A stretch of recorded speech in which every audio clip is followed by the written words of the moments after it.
Chers téléspectateurs, salut. Heureux de vous retrouver pour ce nouvel épisode de Elite Magazine. Alors, notre élite du jour est le créateur de la page qui est aujourd'hui considéré comme précurseur du e-commerce au Burkina Faso. Il s'agit très bien de Yoman Kelken. Et aussi, il est créateur digital et directeur pays de l'ONG Maxime Nyansa IT Solutions. Et il est aussi directeur général de DigiClink, une société qui œuvre dans le digital. Allons à sa rencontre.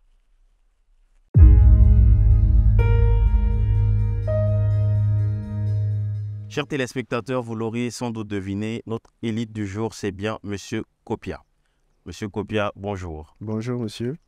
Merci de nous recevoir dans vos locaux, Escale Village Lumbila. Alors, on va demander une brève présentation de votre modeste personne. D'accord. Merci pour la visite déjà et merci pour tout ce que vous faites et pour mettre en lumière les élites. Alors, je suis Nathanaël Thierry Kopia, je suis entrepreneur digital et social. Alors, actuellement, je dirige une entreprise qui s'appelle DigiClink, qui est une agence de développement de solutions informatiques et aussi une agence digitale, c'est-à-dire marketing digital et tout ce qui est formation. Je suis aussi directeur pays de l'ONG Maxime Nyansa IT Solutions, qui a pour vocation de créer des perspectives d'emploi pour les jeunes à travers l'informatique. C'est vrai que je suis aussi coordonnateur de l'association des acteurs du e-commerce du Burkina Faso. Et avec DigiClink, quand même, on a quand même quelques petits projets qu'on a mis en place. Et donc, à savoir une plateforme de e-commerce. Et aussi, nous avons inventé un masque, le S-Mask, qui est un masque intelligent qui avait pour vocation de lutter contre toutes les maladies transmissibles à la respiration, par la respiration.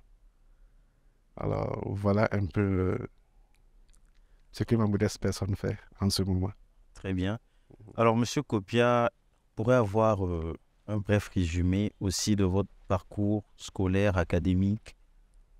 D'accord. Je vais commencer directement au niveau de l'université parce que j'ai fait l'Institut des yeux et de là, je suis ingénieur en eau et environnement. Mais bien avant ça, quand j'étais à l'université, je faisais des petites activités, à savoir le commerce, en milieu scolaire dans le campus. C'est-à-dire, je vendais des petits trucs, c'est-à-dire des clés USB, des ordinateurs, des casques et tout et tout. Et j'étais devenu une référence au niveau de l'université. Alors, suite à ça, pour faciliter un peu mon travail, j'ai essayé de voir dans l'environnement tech parce que déjà, même depuis que j'étais petit, c'était mon rêve de finir dans la technologie. J'aimais tout ce qui était high-tech et tout depuis que j'étais petit. Je me rappelle qu'après mon bac, je voulais faire l'électrotechnique. C'est ce qui m'a amené aux deux yeux. Et après, je me suis rendu compte que l'électrotechnique n'était pas totalement développé là-bas. Donc, comme l'environnement, c'est une deuxième passion pour moi, je me suis carrément mis en environnement et eau. Depuis ce temps, j'étais déjà accro dans tout ce qui est informatique, tout ce qui est digital et tout. Et on essayait quand même de profiter de toutes les opportunités qu'offre le digital à l'époque. Et en ce moment, on était sur les réseaux sociaux et Facebook venait déjà de créer le module groupe de conversation. Et là, on se retrouvait en groupe, on essayait d'échanger, de causer et tout. Et l'idée nous est venue d'utiliser ce groupe-là au lieu de causer, de passer des informations sur ce que nous vendons. Et c'est de là que Yoman est né. Yoman, il y a quelqu'un est né. On a créé le groupe à l'université. Et suite à ça, il y a eu de l'engouement. Les gens ont vu en ce groupe-là une opportunité de liquider ce qu'ils avaient à vendre. C'est parti comme ça, rapidement. Ça a quitté le cadre de l'université. Les gars de la Ouagalais ont commencé à adopter le groupe. Ensuite, le Burkina a adopté le groupe. Il faut dire aussi qu'à l'époque, à deux yeux, il y avait beaucoup d'expatriés. Et il y avait beaucoup d'élèves étrangers, étudiants étrangers, qui ont vu ce que le groupe faisait ici. Et ils ont aussi décidé de créer la même plateforme un peu dans leur pays et tout et tout. Et c'est là que Yoman, il y a quelques années, c'était en 2012. 2012 à 2013, le groupe a grandi. On était à plus de voire 10 000 membres. Hein. Et c'est quand on a atteint les 20 000 membres, il y avait quelques soucis. Parce que la plupart des gens qui vendaient là-bas n'étaient pas répertoriés et il y avait des soucis d'arnaque. et chaque fois on était interpellé. Donc on a eu l'idée de carrément quitter le groupe Facebook et de créer une plateforme, proposer une plateforme sécurisée où nous allons avoir carrément le contrôle de tous ceux qui font le business dessus. Et c'est là que nous est venue l'idée de créer la plateforme Human.co, qui était une plateforme d'annonce d'abord et de vente parce qu'on ne pouvait pas dire e-commerce à proprement dit parce qu'il n'y avait pas les modules de paiement, il n'y avait pas de module de livraison et tout. Donc on a créé Human.co en 2014. En 2015, nous avons postulé au concours génétique du ministère de Développement de l'économie numérique à l'époque. Et nous avons été lauréats à ce prix-là. Ce qui nous a permis quand même d'être mis en lumière et tout et tout. Et par là, on a eu des partenaires qui sont intéressés à ce qu'on fait. Et ils nous ont demandé à proposer d'autres solutions autres que ce qu'on avait proposé au concours. C'est parti de là, on a quand même eu un prix, c'était 1 750 000, je me rappelle. Et avec cet argent, on a essayé d'investir ailleurs, à savoir en 2016 créer l'entreprise. Pendant ce temps, j'étais toujours à l'université. J'ai fini en 2015. Quand j'ai fini en 2015, pendant que je travaillais avec l'USAID, Wawash, et on évoluait un peu sur le projet. Carrément, fin 2016, mon contrat avec l'USAID est fini et j'ai décidé de me concentrer sur le digital, sur l'informatique et tout ce qui va avec. Et c'est là que DigiClink est né, en 2016. Nous avions quand même quelques contrats, mais avant les contrats, c'est-à-dire on faisait un peu du marketing digital, du community management, parce que la plateforme Yoman, il y a quelqu'un qui était là. Mais il faut dire que la plupart de ceux qui vendaient, c'était juste des jeunes comme nous, des étudiants, qui vendaient ce qu'ils voulaient revendre et tout. On voulait que ce soit un peu plus professionnel. Donc on se devait d'approcher quand même les professionnels du milieu, c'est-à-dire les commerçants, et essayer de les faire participer à la croissance de ce groupe-là. Donc on les enregistrait sur la plateforme Yoman, il y a quelqu'un. On les enregistrait d'abord sur Facebook, ensuite sur la plateforme Yoman, il y a quelqu'un, pour les permettre de vendre. Il y en a même chez qui on partait prendre des photos nous-mêmes et puis voilà, on postait, on faisait des démarches et tout, jusqu'à la vente. Donc c'est parti de là, voilà, on a eu quand même quelques petits clients qui nous ont permis de grandir avec DigiClink.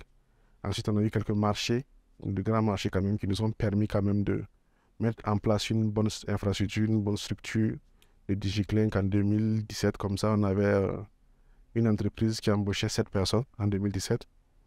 Et quand même, on travaille sur des marchés comme les marchés avec la Poste, l'ancienne Sonapost, et d'autres entreprises quand même de la place et tout. Donc, on a développé des solutions pour eux.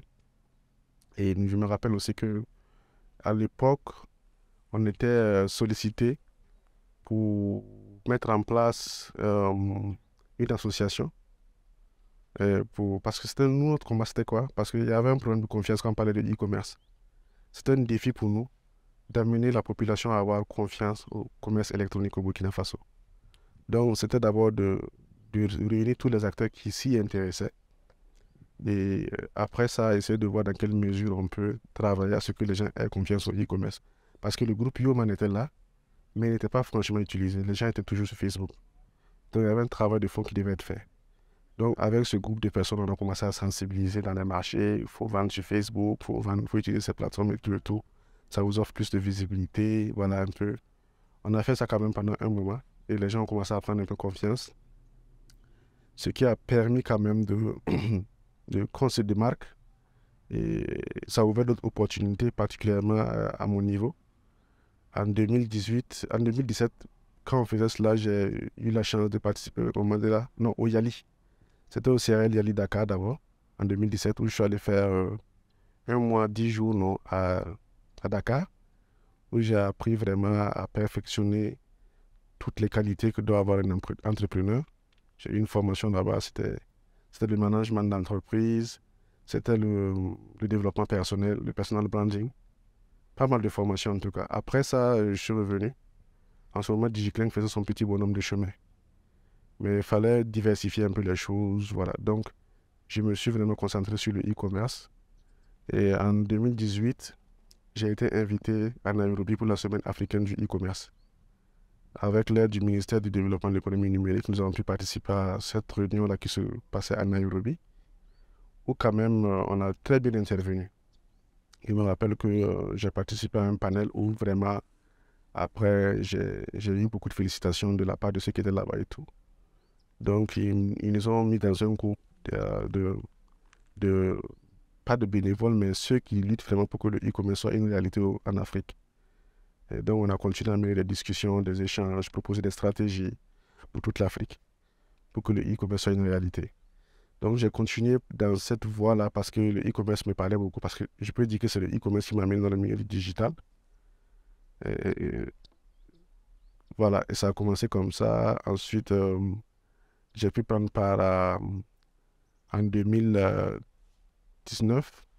à la semaine du e-commerce à Genève, où c'est la CNICID, l'UNACTID, en anglais on dit l'UNACTID, et qui nous avait invités. Et suite à ça aussi, quand même, il y a eu d'autres opportunités. Par là, quand même, on a eu pas mal de partenaires qui sont revenus ici. Quand on est revenu ici, on a essayé de mettre en place d'autres solutions. En 2018, on a créé une application qui s'appelait SOS Danger, qui a participé au concours Génétique 2018, qui a été aussi lauréat, deuxième prix.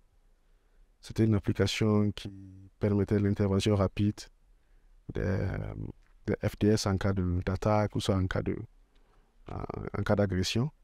Et aussi, il y avait, comment dirais-je, les accidents, alerter les sapeurs-pompiers quand il y avait des accidents. Et alerter aussi des proches. C'était juste une application qui permettait de faire l'alerte rapide et donner la position où il se trouve où il y a le litige, où se trouve l'agression, soit le problème. Alors, le parcours de là-bas en 2018,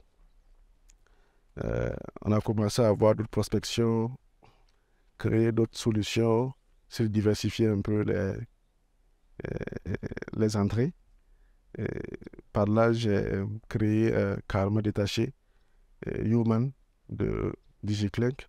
C'est devenu une plateforme et une boutique de vente. Human, c'est en plus de la plateforme, nous vendons du matériel informatique. Donc, nous faisons des propositions, nous vendons, nous faisons des livraisons, nous postulons à des marchés. Et voilà, c'est parti de là aussi. Et puis voilà. C'est en 2019, fin 2019, que j'ai rencontré Maxime Yensa à Berlin. C'était lors de l'IGF, Internet Governance Forum. C'est passé à Berlin. Et après échange, vu qu'on faisait déjà ça, parce que j'ai toujours été dans la formation. J'ai toujours formé les jeunes en entrepreneuriat numérique, même en entrepreneuriat. Après mon retour du Yali et Dakar, j'ai fait pas mal de formations. Jusqu'à présent, je peux dénombrer plus de 2000 jeunes que j'ai formés en termes d'entrepreneuriat numérique, en termes d'entrepreneuriat, en termes de développement personnel et aussi dans les nouveaux métiers du digital, c'est-à-dire marketing digital, infographie et tout et tout. Donc, quand je suis allé à Berlin, j'ai essayé de parler un peu de ce que je faisais. J'ai rencontré une partenaire qui vient de Netherlands, Pays-Bas. Et après échange, elle a vu vraiment qu'on avait une convergence parce que je faisais beaucoup de social. Les formations dont je vous parlais, la plupart des formations, je ne les facturais pas. Parce que comme beaucoup de jeunes voyaient un peu ce que je faisais et ils s'approchaient de moi, il y en a qui venaient avec des projets. Il y en a aussi qui venaient pour apprendre.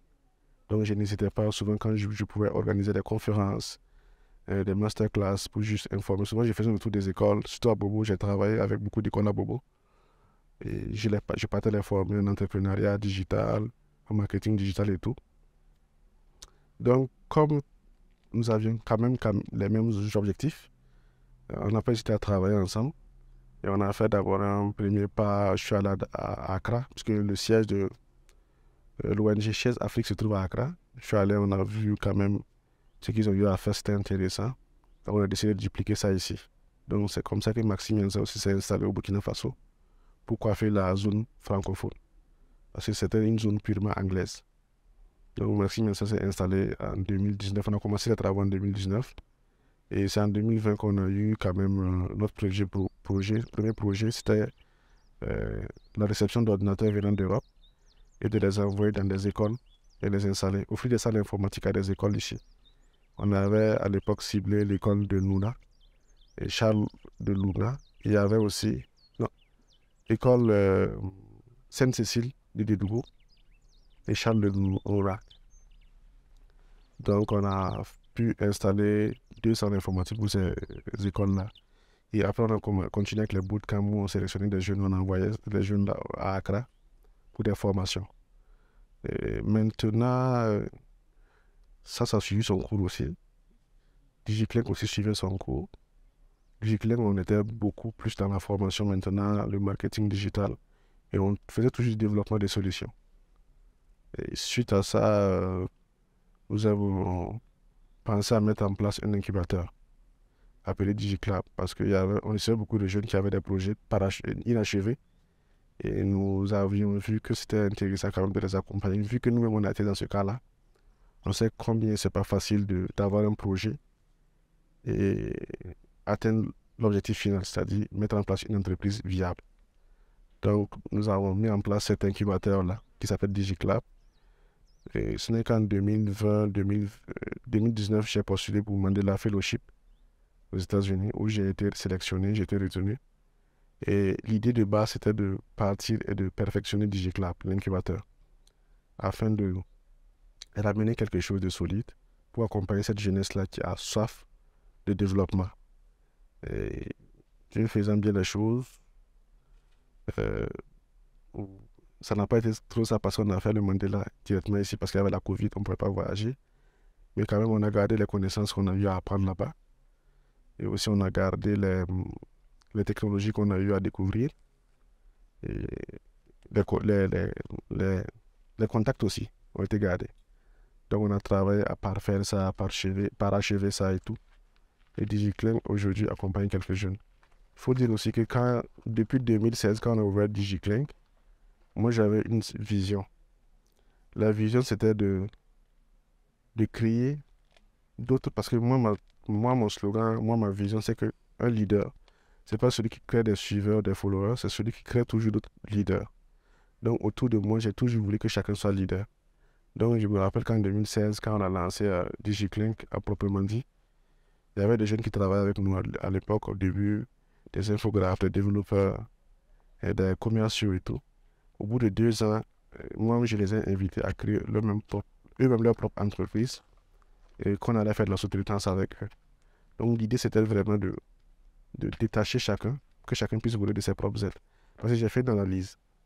En tant que jeune, on veut toujours grandir. C'est vrai, quand on commence un travail, il n'y a pas de charge, on est là, nous sommes seuls. Et on ne voit pas d'abord les charges, parce qu'on se suffit à nous-mêmes d'abord. Ensuite, quand tu commences à grandir, il y a des charges qui vont venir autour. Pourtant, ton salaire ne grandit pas. Et moi aussi, à l'époque, c'est pas évident que je puisse donner un gros salaire à quelqu'un. Donc, c'était quoi? Je disais, OK, et tu as eu de l'expérience ici, tu travailles, c'est pas que ton travail n'est pas bon, ton travail est bien. Mais je t'encourage à créer ton entreprise. Le salaire que je te payais là, je peux continuer de te payer, mais en sous-traitance. C'est-à-dire, si j'ai un truc à faire, je viens, je te soumets ça, tu fais mon travail, et puis voilà. Mais quand tu vas créer ton entreprise, tu pourras prospecter ailleurs et avoir d'autres clients. Et tu as la connaissance, tu as assez mûri dans le business, tu vois comment on travaille. Je pense que tu as la capacité aussi de développer pour toi aussi. Et on continue dans cette lancée-là. Je continue de sous-traiter avec toi. On continue de travailler ensemble. En ce moment, tu pourras quand même prendre à gauche et à droite et avoir quelque chose de consistant à la fin du mois pour pouvoir au moins évoluer et faire évoluer sur ton business. Et c'était la vision depuis le début. Donc, depuis 2016, quand même, il y a plus de 10 personnes qui sont passées à DigiClink. Actuellement, je travaille avec 5 permanemment qui ont eux aussi leur propre entreprise et on fait de la sous-traitance. Donc, c'était ça l'idée de base. Donc, cette idée nous a conduit maintenant à mettre en place un système comme un incubateur, un truc comme ça. Donc, voilà un peu, je peux dire, à partir de 2021, et j'ai vu avec l'équipe, on a essayé de voir parce qu'on essayait de faire beaucoup de choses. Mais tout ce qu'on faisait vraiment, ça nous ramenait au digital. Toutes les activités qu'on essayait de réaliser nous ramenaient au digital. Toutes les entreprises, c'était toujours dans le cadre de l'informatique, de tout ce qui est digital, tout ce qui est numérique. Alors, on a essayé quand même comme on ne doit pas mettre tous les œufs dans un même panier, on essaie de diversifier un peu les investissements. Donc, on a essayé de voir dans la restauration, dans l'événementiel. Donc, on a créé quelques entreprises autour où nous essayons quand même de mener d'autres actions. Voilà, pour un peu diversifier les choses et puis voilà. Et ne pas se retrouver sur une seule lancée parce qu'il faut minimiser les risques. Et puis aussi, essayer de sécuriser tout ce qu'on a eu à faire depuis ces années-là. Donc, on a essayé vraiment d'investir un peu à gauche et à droite et on essaie de suivre un peu. Parce que quand on est encore jeune, même actuellement, je ne peux pas vous dire que je vais finir dans le digital. Voilà, parce qu'on cherche toujours nos repères. Donc, dans la recherche de ces repères-là, on essaie de toucher un peu à tout. Et aussi, on essaie de toucher à ce qui nous passionne. Moi, j'ai toujours été passionné par la restauration. Donc, j'ai essayé là-bas aussi. Et voilà, aujourd'hui, je peux dire que en termes euh, de casquette, je me définis comme cet entrepreneur qui est dans le milieu du digital. Tout ce que je touche, c'est autour du digital. Et cet entrepreneur qui intervient dans le social, parce que j'ai fait beaucoup de social, à travers l'ONG, à travers aussi l'association, et aussi à travers quelques actions que j'essaie de faire, parce que je suis bénévole, j'interviens souvent dans certaines ONG et certaines associations, à savoir AVAT, où je suis bénévole. Et aussi, j'accompagne très souvent la Fondation Rama, des femmes victimes de fistules obstétricales. Je les accompagne, j'essaie de les mettre en lumière à travers des actions digitaux et des actions digitales telles que je les ai aidés à mettre en place un site web, la communication digitale pour eux. Ce que j'ai fait aussi avec l'ONG AVAT. Alors, voilà un peu ce que je fais. Maintenant, en tout cas au jour d'aujourd'hui, je peux dire que ça va. J'ai quand même pu asseoir une certaine stabilité au niveau de certaines entreprises, à savoir DigiClink, et qui est toujours dans le développement de solutions informatiques, dans la communication. Cette fois-ci, on essaie de maximiser dans la formation. Parce qu'après toute cette expérience qu'on a acquis là, ça sera dommage de ne pas pouvoir partager cette expérience-là et ce savoir-là. Alors, DigiClink, récemment, j'ai été aux États-Unis. Et c'était pour le programme IVLP avec l'ambassade des États-Unis. Et c'était une opportunité pour moi vraiment d'étendre parce que j'ai toujours rêvé de créer cet environnement qu'on appelle la Silicon Valley au Burkina Faso. C'est la finalité.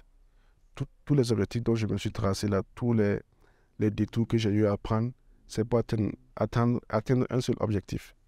Et cet objectif, c'est la Silicon Valley, ici au Burkina Faso. Et la Silicon Valley, ce n'est pas un espace. C'est un environnement. C'est un environnement qui est propice pour l'éclosion du digital, pour que le digital soit vraiment une réalité, pour que tout ce qu'on puisse toucher là soit digitalisé et tout ce qu'on peut toucher soit un environnement business futuriste. Alors, donc, c'est la finalité comme ça. Donc, même si je pars à gauche, je tourne, il y a des détours et tout et tout. L'objectif final, c'est de mettre en place cet environnement-là. Et l'occasion m'a permis d'aller aux États-Unis. Et avant de partir, j'ai pris quand même des précautions en contactant pas mal de personnes. Arrivé là-bas, j'ai fait toutes les démarches possibles pour pouvoir avoir une filiale de DigiClink aux États-Unis. Et c'est là que j'ai rencontré quelques partenaires avec qui on a discuté. Et on a trouvé un terrain d'entente, on a trouvé un consensus pour que DigiClink soit hébergé là-bas aux États-Unis, dans la Silicon Valley américaine, c'est-à-dire à San Francisco. Donc nous avons été là-bas, c'était en octobre.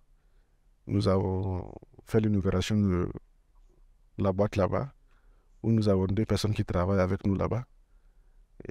L'idée de DigiClink Silicon Valley, c'était carrément de créer ce pont-là entre le Burkina Faso et les États-Unis pour un transfert de technologie, pour un transfert de connaissances et faciliter la vente de nos productions à l'extérieur.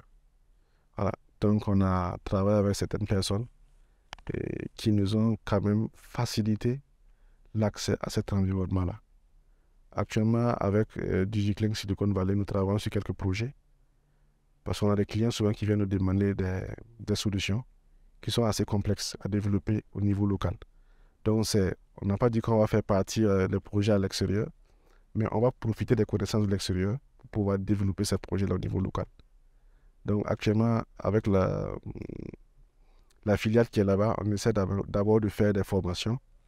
On a pu localiser quelques têtes aux États-Unis là-bas qui nous octroient souvent des formations, des coachings et tout, à nous et ceux qu'on a autour de nous, les incubés, comme je peux le dire. Et on reçoit ces formations de ces personnes-là à travers le canal qu'il y a entre DigiClink Burkina Faso et DigiClink San Francisco.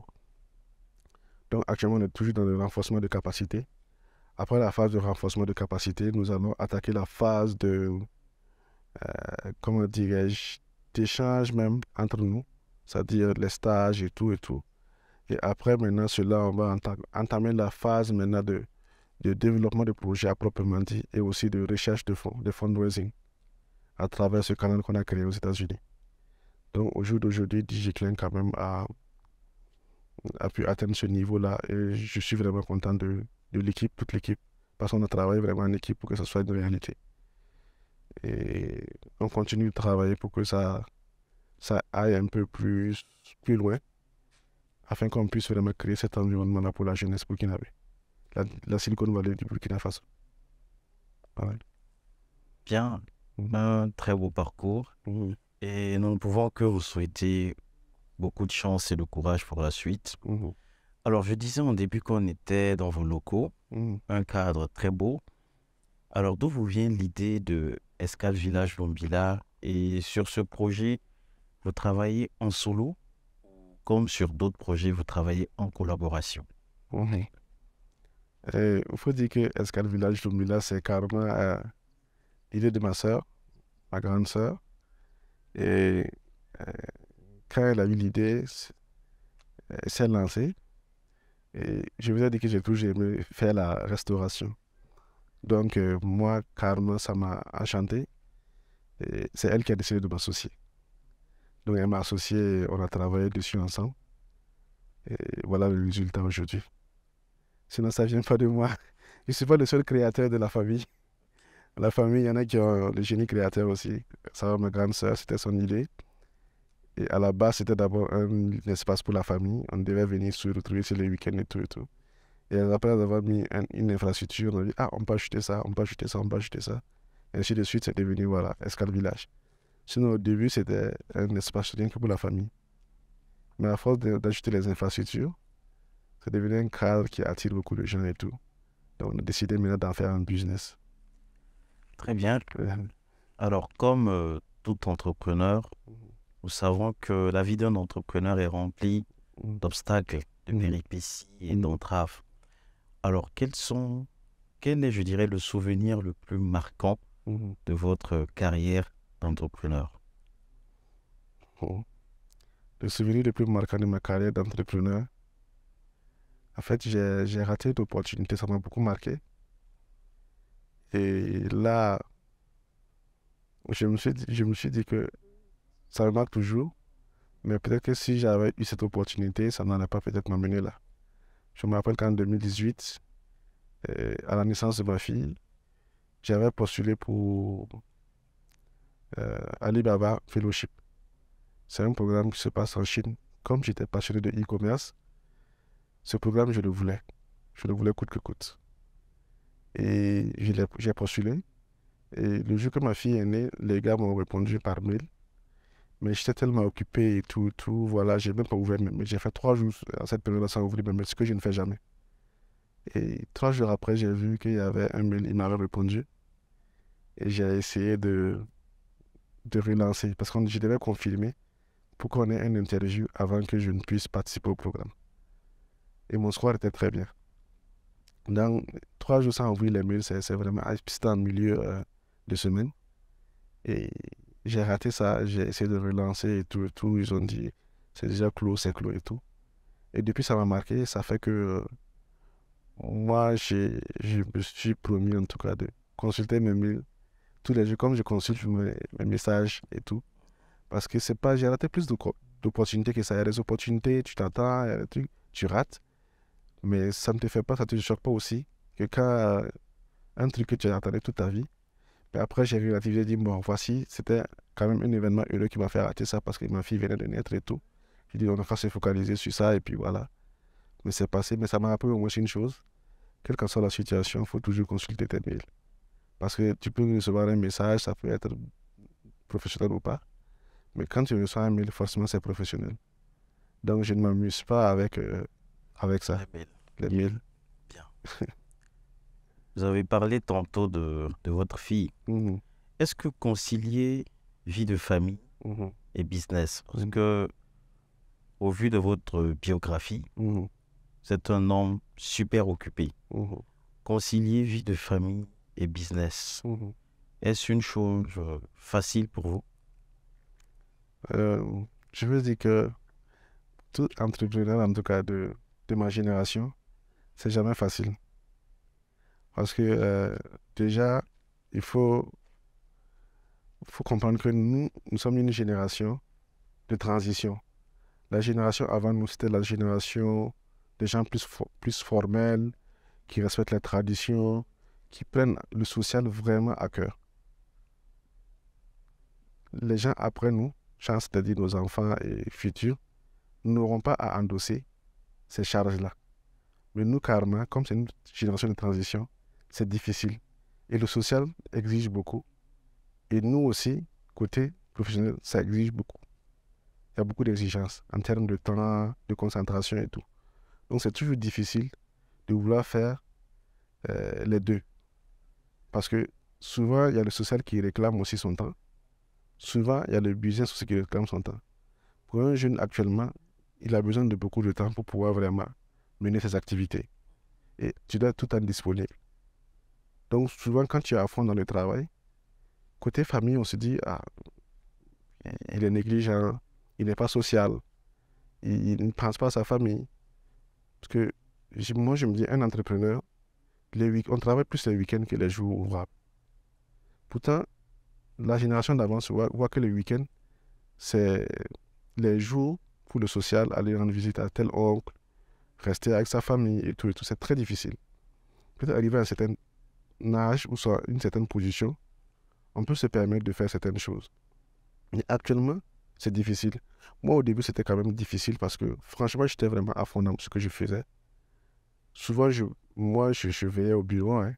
Je n'ai pas d'heure pour descendre du bureau. C'est-à-dire, j'arrive au bureau à 8 heures, je suis là, je sors, je fais des courses, je reviens au bureau, je reste 20h, 20h, 21h, 22h, je ne me sens même pas le temps passer. Souvent même, je préfère dormir là parce que je finis tard, 1h, 2h, je suis au bureau.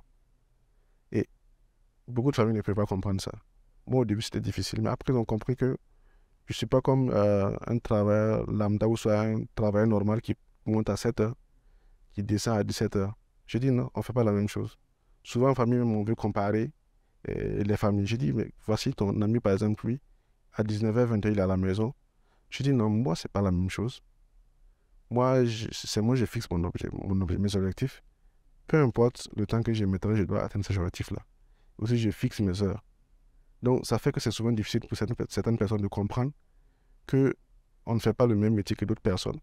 Et aussi, actuellement, c'est le moment où on a assez d'énergie et c'est le moment qu'on doit bouger. Et si ce moment où on a assez d'énergie, là, on le prend pour faire autre chose, après, ce sera regrettable. Donc, souvent, je me focalise sur ce que j'ai à faire comme boulot. Et après, maintenant, si je peux donner des explications, je donne. Si je ne peux pas aussi, je continue. Parce que peut-être, sur le champ, la personne ne pourra pas comprendre. Mais après, on dit la fin justifie les moyens. Après, quand tu vas pouvoir réaliser ce que tu as réalisé, tu verras, ah, voilà pourquoi j'étais disponible, voilà pourquoi je faisais ça, mais voilà maintenant le résultat. Donc, je me suis toujours dit, va à fond, fais ce que tu as à faire. Quand tu auras le bon résultat, ça va s'expliquer. Le résultat va s'expliquer et va expliquer à la personne et elle comprendra. Si tu n'as pas eu le bon résultat aussi, continue. Donc, ça fait que ça n'a pas toujours été facile, en tout cas, avec le social, la vie de famille, avec tout ce que je fais, parce que je bouge beaucoup. Je me rappelle quand, une semaine après que ma fille soit née, je devais bouger pour Niamey. J'ai fait 2 mois à Niamey. C'était pour un marché. Et ça n'a pas été simple, parce que même ma famille, même grande famille et tout, lui là, c'est un irresponsable. Ta fille est née, ça ne va même pas une semaine. Quelques jours après, toi, tu voyages et puis tu pars faire 2 mois là-bas. Mais au fond, moi, ça me faisait mal parce que je n'ai pas eu le temps de voir la fille grandir. 2 mois, c'est beaucoup. Je n'ai pas été à côté et tout. C'est pas que j'y pensais pas, je pensais beaucoup à ça. Mais quand je voyais aussi ce que je devais faire, parce que tout ce que je fais, c'est pas pour moi, c'est pour la progéniture, c'est pour mes enfants et tout. Donc, il fallait que je le fasse. Mais beaucoup ne vont pas comprendre ça. Donc, c'est toujours difficile. On essaie de forcer seulement les gens à accepter. Sinon, c'est pas simple. Surtout pour les jeunes là. Je comprends, beaucoup de jeunes vivent cette situation-là. Parce que quand tu veux vraiment te lancer dans le business, il y a beaucoup de sacrifices que tu dois faire. Et parmi ces sacrifices-là, il y a la vie de famille. Il y a souvent la vie sociale qui est là. On te met à l'écart calme. Alors, Monsieur Kopia, vous avez dit tantôt, une semaine après la naissance de votre fille, vous avez dû effectuer un voyage pour affaires. Et aujourd'hui, qu'est-ce que vous pourrez bien dire à votre fille qui peut-être verra un extrait de cette émission? Ce que je pourrais lui dire, mais je pense qu'elle m'a déjà pardonné parce qu'on est très amis actuellement. Mais ce que je pourrais lui dire, c'est que euh, euh, je me suis toujours battu, c'est pour elle. Bien que je veux qu'elle-même se batte, parce que moi, la façon dont j'ai été éduqué, euh, mon papa m'a toujours dit, ne compte sur personne, même pas sur moi. Donc, elle aussi, je vais l'inviter vraiment à se battre. Et je pense que elle sera un peu comme moi parce qu'elle a le même caractère que moi. C'est une battante depuis qu'elle est née. Et je ne sais pas, je vais seulement lui dire en tout cas de se battre et tout, voilà. C'est vrai que je fais ça pour elle, mais c'est pas évident qu'elle puisse bénéficier de tout ce que je fais. Je préfère qu'elle découvre le monde d'elle-même, je préfère qu'elle se batte elle-même. Maintenant, ce que moi j'ai, c'est un surplus, c'est un bonus pour elle. Alors, le message est sans doute bien passé. Nous sommes sûrs que votre fille suivra les pas de son père. Alors, Monsieur Kopiar, au vu de toutes vos sources de revenus, au vu de tout ce que vous menez, est-ce que l'idée d'une fondation Kopiar vous est déjà passée à l'esprit? Euh, Comme je l'ai dit, je suis très engagé dans le social. L'idée d'une fondation Copia, en tout cas, ça ne sera pas un étonnement si ça venait à venir. Parce que si je compte bien réunir tout ce que je fais comme œuvre sociale, je pense que ça peut voir le jour un jour. Parce que tout est une convergence. Tout ce que je fais, c'est vrai que beaucoup vont dire que je fais beaucoup de choses actuellement. Parce qu'il y a d'autres choses que je fais que je n'ai pas citées ici. Mais toutes ces choses-là convergent à une seule chose. Et je pense que cette idée de mettre en place cette fondation Copia-là va venir. Mais encore, je suis qu'un bébé. Et quand on parle de fondation, c'est carrément les, les géants qui le font. Mais on espère arriver à ce stade-là, à ce niveau-là, et parler maintenant de la fondation Copia. Voilà. Sinon, je suis très engagé côté social. Et ça sera vraiment euh, le summum de ce que je vais réaliser. Bien, Laurent, nous pourrons que vous souhaiter bonne chance. Merci. Vivement qu'un jour naisse la fondation Copia. Merci. Aujourd'hui, nous voyons la naissance de plusieurs, je dirais plusieurs sociétés de digital. Mhm. Beaucoup de jeunes aujourd'hui entreprennent dans le digital. Alors, qu'est-ce que vous pourriez bien dire à toutes ces personnes-là pour qui vous êtes aujourd'hui un exemple? D'accord. Déjà, je suis très content de voir cet environnement digital-là. Parce qu'on dit, euh, une seule main ne peut pas ramasser la farine. Et le Burkina a besoin de plusieurs mains. Moi, j'ai toujours dit que le digital est transversal. Et le digital peut apporter des solutions à tous nos problèmes. Tous nos problèmes, toutes nos crises actuelles. Le digital peut apporter des solutions pratiques. Alors, moi, je suis content de voir cet environnement qui se crée là pour le digital. Je suis très content. Et cela facilite aussi mon objectif final, c'est-à-dire cet environnement de Silicon Valley là. Et le conseil que j'aurais à donner peut-être à ces jeunes-là, déjà, c'est de persévérer. Quand nous on a commencé, c'était plus dur parce que l'environnement n'était pas ça, la connectivité était un peu difficile. Côté infrastructure, c'était très compliqué. Parce que déjà à l'époque, quand nous avions commencé à nous lancer dans le digital, c'était par passion. Et après, on s'est retrouvé vraiment avec plein de difficultés parce que les infrastructures n'y étaient pas. La connectivité, c'était un problème. Donc, on a dû faire avec les moyens de bord. Maintenant, Dieu faisant bien les choses, il y a pas mal de solutions qui sont sorties, qui ont été importées d'ailleurs. Mais l'idée, c'est vraiment que chacun puisse créer, qu'on puisse créer des solutions au niveau local au lieu de les importer. Voilà. Donc, moi, en tout cas, j'encourage ces jeunes-là qui se lancent dans le digital à avoir plus de créativité. Parce que dans le digital, on parle que de créativité. Sans créativité, on ne pourra pas exploiter le digital à fond pour pouvoir trouver des solutions propices et adaptées à nos réalités. Au lieu de les importer, on fera mieux de les créer au niveau local. Mon conseil vraiment, c'est d'avoir plus de créativité, d'avoir plus de passion et aussi d'avoir plus de persévérance. Parce que beaucoup de jeunes aujourd'hui se lancent dans le digital pensant qu'ils vont rapidement réussir. Voilà. Pourtant, c'est un bon chemin. Il faut d'abord apprendre, maîtriser d'abord le digital avant de commencer maintenant à l'utiliser pour avoir maintenant un retour financier. Sinon, ce sera trop facile de dire que dès que tu te lances dans l'entrepreneuriat digital, en même temps, voilà, tu vas te faire de l'argent. Ceux qui ont pensé ça sont retrouvés vraiment dans des soucis. Ceux qui ont cru que c'était possible ont vite abandonné. Pourtant, dans le digital, il y a beaucoup de phases. Il y a la phase d'apprentissage. Après, il y a la phase de mise en pratique. Et maintenant, il y a la phase d'exploitation du digital maintenant pour se faire des revenus. Donc, je les invite vraiment à être patients, avoir la passion, persévérer et continuer de faire des recherches. Voilà. Donc, c'est que je vais les appeler parce que je vais les appeler vraiment à méditer sur ces points-là. Parce qu'aujourd'hui, quand on parle de digital, c'est pas vraiment ça. Parce que moi, naturellement, ça fait maintenant plus de 12 ans que je suis dedans. J'ai commencé avec en 2011 et aujourd'hui, nous sommes en 2023. Donc, ce n'est vraiment qu'en 2016-2017 que j'ai commencé vraiment à avoir des retombées de tout ce que j'ai eu à entreprendre en le digital. Voilà. Donc, c'est vraiment les encourager à persévérer, à travailler, à faire des recherches. Parce que le digital d'aujourd'hui ne sera pas le digital de demain. Aujourd'hui, on parle de IA. Donc, c'est de se perfectionner, d'être très curieux, de toujours faire des recherches, de rechercher toujours à apprendre plus et à appliquer de façon responsable surtout. Parce qu'avec le digital, facilement, on peut dévier. Beaucoup ont dévié, beaucoup se retrouvent dans le côté obscur de la chose. Pourtant, bon, si on a su quand même dompter le digital, on peut faire sortir le côté positif et impacter positivement notre environnement, impacter positivement notre pays. Voilà, donc vraiment, je suis content que ces jeunes-là se joignent à la marche, mais qu'ils essayent vraiment de prendre du bon côté.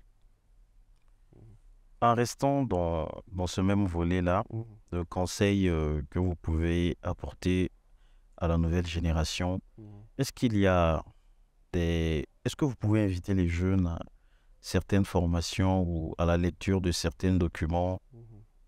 Qu'est-ce que vous pouvez proposer à ces jeunes-là qui veulent évoluer, pas forcément dans le côté du digital, Mhm. mais dans l'entrepreneuriat global? Quel genre de formation pourrait-il suivre et quel genre de livres, quel genre de documents, quel genre de recherche? Moi, je suis le genre d'entrepreneur qui ne lit pas beaucoup. Parce que c'est vrai que durant mes formations, je fais souvent sortir des phrases. Et après, d'autres je trouve ça dans des livres. Pourtant, je n'ai lu aucun livre. C'est pour dire, ce n'est que du vécu. Lire un livre, chacun a sa perception de voir les choses. C'est vrai que les livres ont leur bien fait. Mais je ne saurais citer ce livre-là que j'ai lu qui m'a beaucoup marqué et tout. Je me suis toujours lancé à fond dans la chose. Et j'ai tiré mes inspirations de tout ce que j'ai eu à traverser. C'est vrai que je ne suis pas âgé, mais j'ai traversé pas mal de choses. Et même souvent les dictons que je les sors de moi-même parce que c'est en fonction d'un vécu. Et j'ai tiré une conclusion, c'est des mini-phrases. Et souvent je sors ça pendant mes formations et tout. Donc je peux dire que en termes de livres, je ne pourrais conseiller. Donc je les invite vraiment à aller sur Internet. Internet a quand même facilité beaucoup de choses. C'est l'un des avantages de l'Internet à nos jours. Et je sais que je milite pour l'accès à Internet avec l'AGF au Burkina Faso. Je suis leur point focal. Et j'ai toujours invité les gens à aller sur Internet pour apprendre. Souvent, les formations, là, c'est vrai, pratique, c'est pour pouvoir faire la pratique. Mais la base, là, déjà, les personnes peuvent se renseigner, avoir les bases sur Internet. Et tout ce que vous tapez sur Internet, vous allez avoir un résultat. Il y aura forcément un écrit dessus.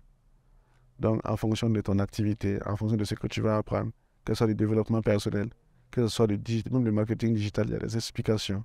Même l'intelligence artificielle, il y a des explications. Donc, c'est un savoir ouvert. Et ce savoir ouvert, là, il faut l'exploiter à fond. Donc, si j'ai un conseil à donner à ces jeunes-là qui veulent se lancer dans l'entrepreneuriat, je ne saurais quel livre conseiller, mais je les conseille de faire des recherches sur Internet. Tout ce qu'ils veulent se trouve sur Internet. Voilà. Donc, nous-mêmes là, on se dit expert, mais beaucoup de notre expertise, on a tiré ça de l'Internet. Voilà. Donc, tout le monde est devenu expert de nos jours avec la vulgarisation de l'Internet. Donc, voilà un peu. Sinon, moi, je ne suis pas ce genre d'entrepreneur qui lit beaucoup, qui fait sortir des phrases, des livres qu'on lit et tout, là. Non, moi, je parle de mon vécu. Je prends une situation dans laquelle j'ai vécu, je m'en suis en sorti. Et je conseille sur ça. Et chaque fois, j'essaie de faire une superposition des situations pour pouvoir tirer quelque chose, une leçon au moins. Parce que tant que tu n'as pas encore eu de défi, c'est que tu ne pourras pas réussir. Il faut que tu traverses un mur ou soit traverser une situation. Si Dieu t'a donné la vie, que tu t'en es en sorti vivant, ça devient une leçon pour toi-même et pour d'autres personnes qui viennent après toi. Parce que tu ne verras pas une personne qui est en train d'emboîter le même pas, tu vas lui laisser. Tu vas dire, ah, moi je suis passé par là, j'ai fait ci, j'ai fait ça. Donc facilement tu vas conseiller. Donc c'est de ne pas avoir peur des défis. Parce qu'un homme qui n'a pas de problème, c'est un homme qui ne va pas évoluer. On prie de ne pas avoir beaucoup de problèmes, mais au moins il faut avoir quelques problèmes pour pouvoir quand même grandir. Monsieur Kopia, Hein? que pensez-vous de entreprendre à partir de zéro? Je ne dis jamais entreprendre à partir de zéro, mais on peut entreprendre à partir des moyens de bord. Et quel est votre rapport à l'argent? Le travail d'abord, l'argent après. Comment vous considérez la concurrence? Je n'ai pas de concurrents, j'ai des collaborateurs. La chose la plus importante pour vous? La loyauté. Que pensez-vous, est-ce possible de vivre et réussir en Afrique? Très possible. Quelle appréhension avez-vous de la situation politique actuelle que vit votre Euh, je soutiens actuellement la transition parce qu'on en a besoin. Pour avoir un environnement entrepreneurial sain, il faut d'abord avoir un environnement sécuritaire et paisible. Donc, toutes les actions qui seront menées, si toutefois on peut apporter notre soutien, on va les apporter. Et j'ai commencé même déjà parce que je propose des solutions, j'essaie de proposer des solutions pour que voilà, chacun puisse quand même contribuer à l'effort pour que ça soit vraiment une réalité, la personne une réalité au Burkina Faso. Très bien. Alors, Monsieur Kopia, ce fut un très bon entretien avec vous. Nous avons parcouru votre vie, vos différentes activités. Et quel mot de fin pourriez donner à toute la génération de maintenant et celle qui viendra plus tard? Alors, en tant qu'entrepreneur, et jeune entrepreneur, je peux dire que je suis encore jeune. J'invite vraiment mes confrères et ceux qui sont plus jeunes que moi, qui se lancent dans l'entrepreneuriat, à le faire d'abord pour leur communauté. Parce que la qualité première d'un entrepreneur, c'est de résoudre des problèmes, apporter des solutions. Et la plupart de mes projets qui m'ont vraiment lancé, c'est des solutions auxquelles je n'ai pas pensé au côté financier, c'est juste le côté communautaire. Qu'est-ce que je pourrais apporter à ma communauté?